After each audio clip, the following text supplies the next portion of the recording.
વિધાનસભા ચૂંટણી પહેલા ભાજપમાં ભરતી મેળો યથાવત છે। દેવગઢ બારિયા વિધાનસભા બેઠક પર આપમાં ભડકો યથાવત છે। આપના 400 થી વધુ કાર્યકર્તાઓ ભાજપમાં જોડાયા છે। કેળકુવા ગામના આગેવાન ઈશ્વરભાઈ તેમના સમર્થકો સાથે ભાજપમાં જોડાયા છે। રાજ્યમંત્રી બચુભાઈ ખાબડ અને ભાજપ ઉમેદવાર જશવંતસિંહ ભાભોરની આગેવાનીમાં તેઓ ભાજપમાં ભળ્યા છે।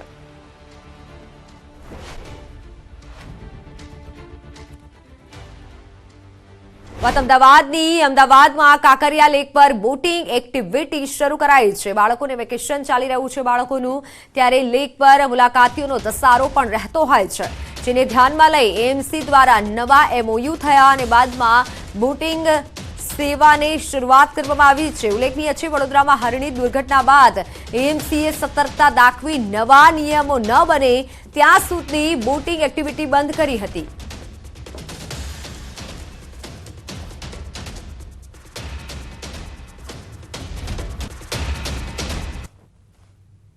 મહાનગરપાલિકા સંચાલિત કાંકરિયા તળાવમાં તમામ વોટર સ્પોર્ટ્સ એક્ટિવિટી ફરી એકવાર ચાલુ કરી દેવામાં આવી છે।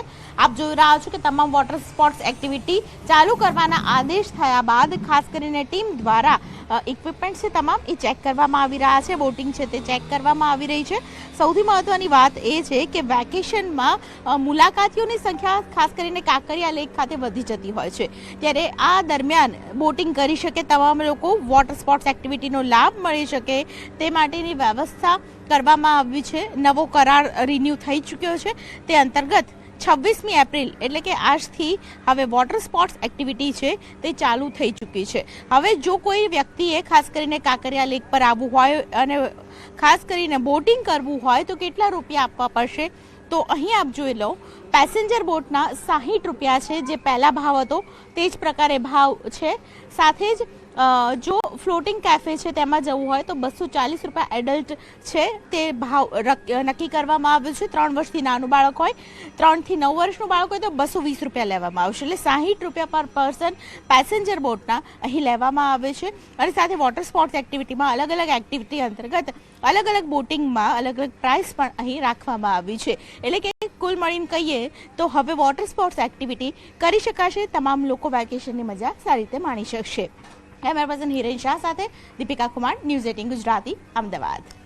તો વડોદરાના સાવલી તાલુકાના આઈસર અને ટ્રક વચ્ચે સાવલીમાં ગંભીર અકસ્માત થયો છે। અકસ્માતમાં એકનું મોત નીપજ્યું છે, જ્યારે 29 જેટલા લોકો ઘાયલ થયા છે, જેમાંથી 3 લોકોની હાલત અત્યારે ગંભીર છે। ચાયડા ગામ પાસે ભાદરવા સાંકરવા રોડ પર પાસેથી આવી રહેલો ટ્રક આઈસર સાથે ધડાકાભેર ટકરાયો હતો।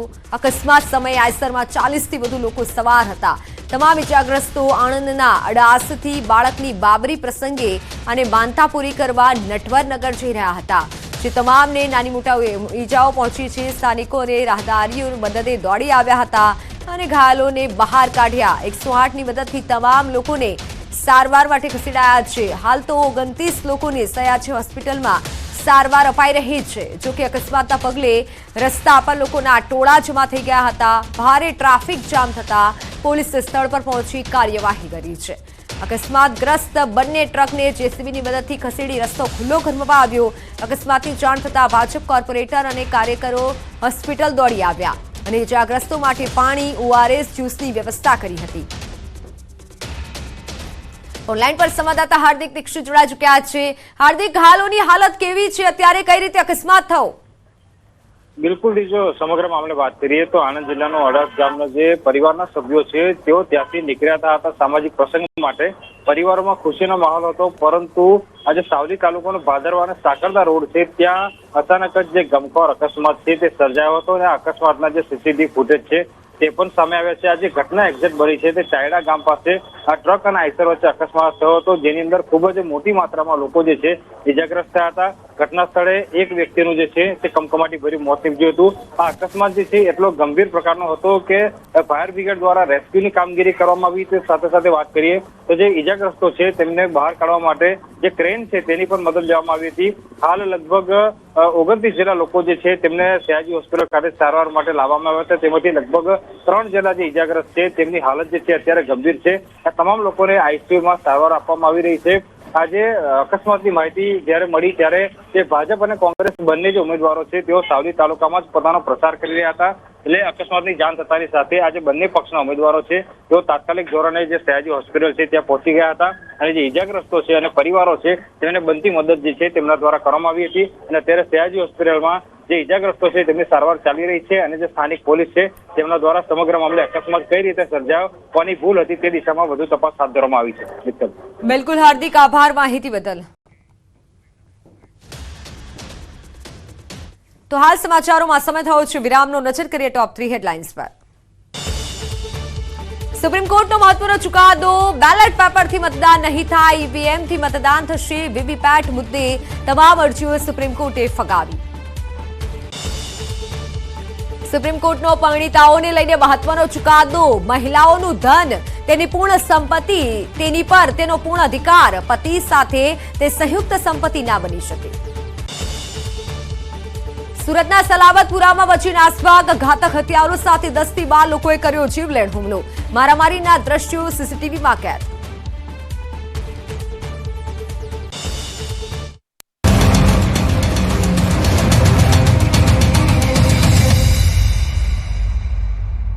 Charuset, 25 years of igniting success.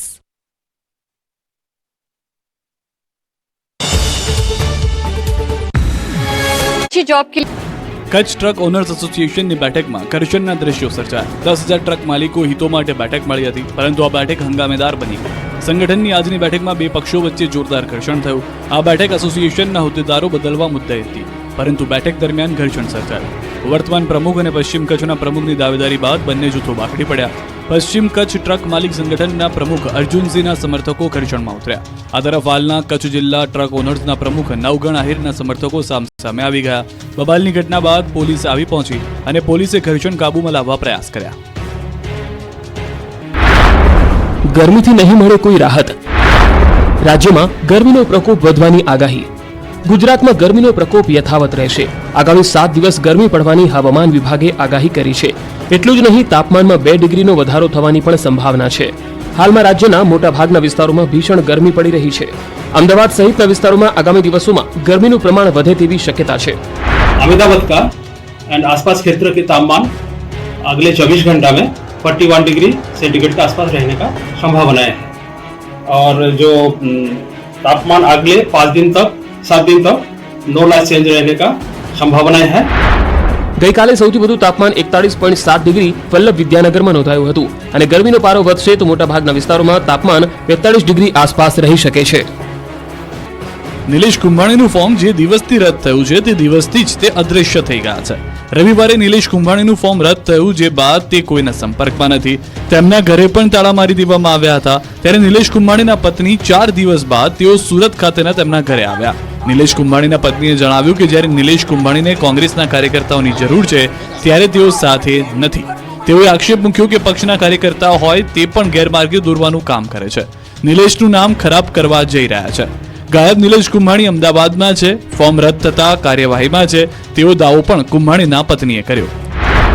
બધાનું સાહસ કરીને હું અહીંયા મીડિયા અમે બોલી અને ઉપર જતા દોષનો પોટલો અમારી ઉપર જો એ લોકો તો એમના રાજકીય શકતા હોય પણ જેનું ઘરનું માણસ નથી, એના પોતાના ઠેકેદારો સગા, એ બધાને અમારે જવાબ દેવો છે. અમારી ઉપર ફોન આવે છે, ક્યાં છે અમારા ઘરના માણસો, એમ જાણકારી લેવા માટે પણ એ માણસ કંઈક તો કાર્યવાહી કરતો હોય ને. કાર્યકરોની હેરાનગતિ થતા કુંભાણીના પત્નીએ પોલીસ બોલાવી હતી. હાલમાં કુંભાણીના ઘર બહાર પોલીસ તૈનાત છે.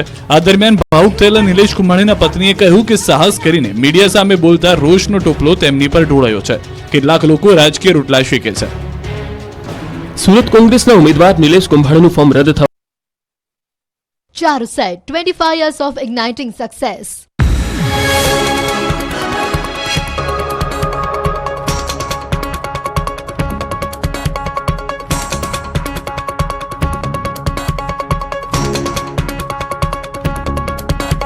Charuset, 25 years of igniting success.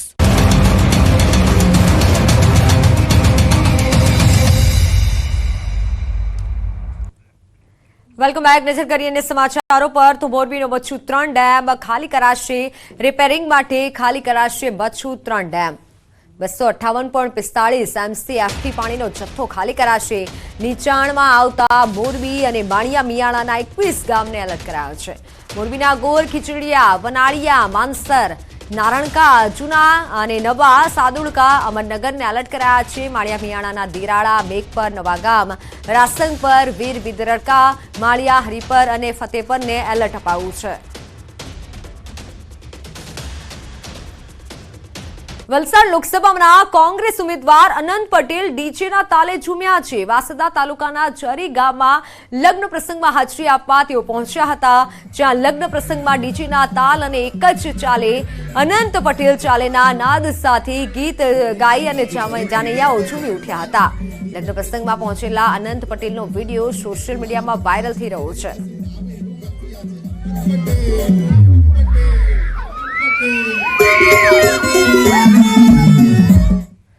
તો મોરબી ઝૂલતો પુલ તૂટવાનો મામલો હાઈકોર્ટે ફટકાર બાદ જયસુખ પટેલે દાખલ કર્યું છે સોગંદનામું. સમયસર જવાબ ન આપવા બદલ માફી માંગી છે. હાઈકોર્ટના આદેશનું પાલન ન કરવા હું બંધાયેલો હંમેશા પાલન તેવું જયસુખ પટેલે કીધું છે. ઓરેવા વતી તેમના એકાઉન્ટન્ટે દાખલ કર્યું છે સોગંદનામું. પીડિતોને આપવામાં આવનાર આર્થિક વળતર અંગે સોગંદનામું રજૂ કરાવ્યું છે. વળતર પેટે 14 કરોડનું ચૂકવણું કરવામાં આવ્યું. ઓરેવા કમિટીએ કીધું છે, જ્યારે 5 બાબતોને લઈને વળતર બાબતે વાતચીત આગળ વધી રહી હોવાનું પણ સોગંદનામામાં ટાંક્યું છે, જેમાં વૃદ્ધો, વિધવા, પીડિત, અનાથ અને ઘાયલોને માનસિક સ્વાસ્થ્ય બાબતે ચર્ચાઓ. હાઈકોર્ટના આદેશ બાદ ઓરેવા દ્વારા ટ્રસ્ટની રચના અંગે પણ વ્યૂહરચના તૈયાર કરાઈ છે. કુલ 7 જેટલા સભ્યો ધરાવતા મોરબી સહાય સેવા પરિવાર ટ્રસ્ટની રચનાઓ ડ્રાફ્ટ તૈયાર કરવા માટે કરાયું છે. 4 ટ્રસ્ટી સરકારની ભલામણ અને 3 ટ્રસ્ટી કંપની ભલામણ મુજબ કાર્યો કરશે.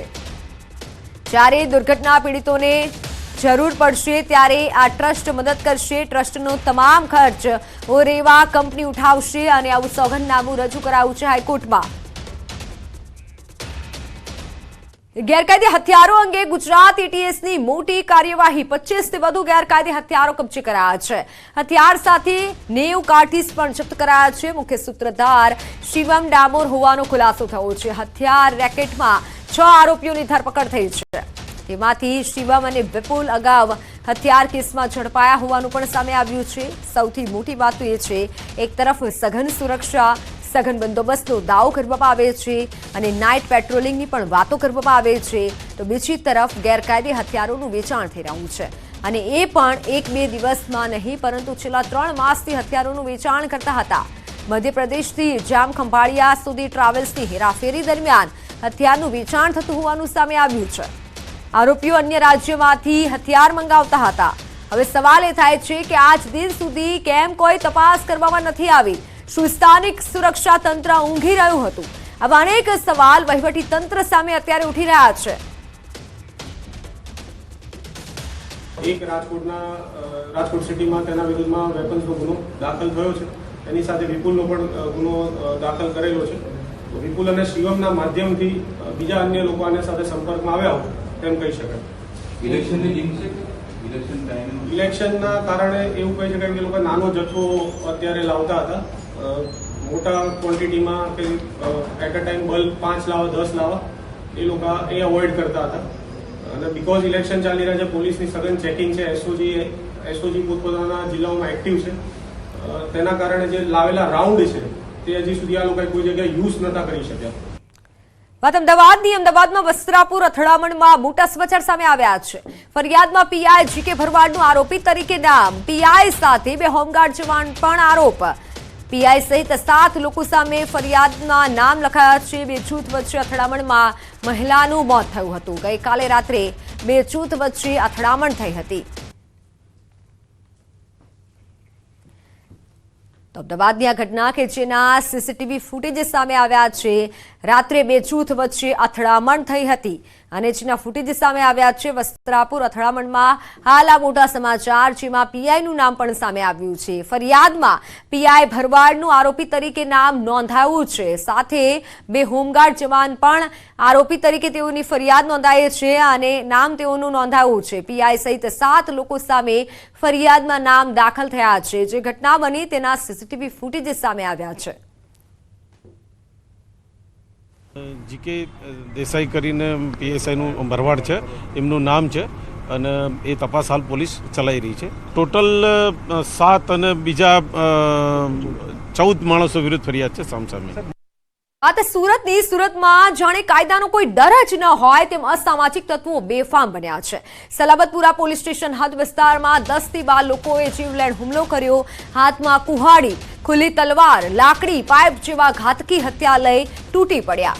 મોહસિન ઉર્ફે બાબા કાલિયા ગેંગ વિરુદ્ધ ફરિયાદ નોંધાતા ફરિયાદ કરનાર પર જીવલેણ હુમલો કર્યાનું સામે આવ્યું છે, જેમાં આરીફના પિતાને ઈજા પહોંચી હતી. તો સમાચારોમાં હાલ બસ આટલું જ. આપ જોતા રહો ન્યૂઝ સિટી ગુજરાતી. નમસ્કાર.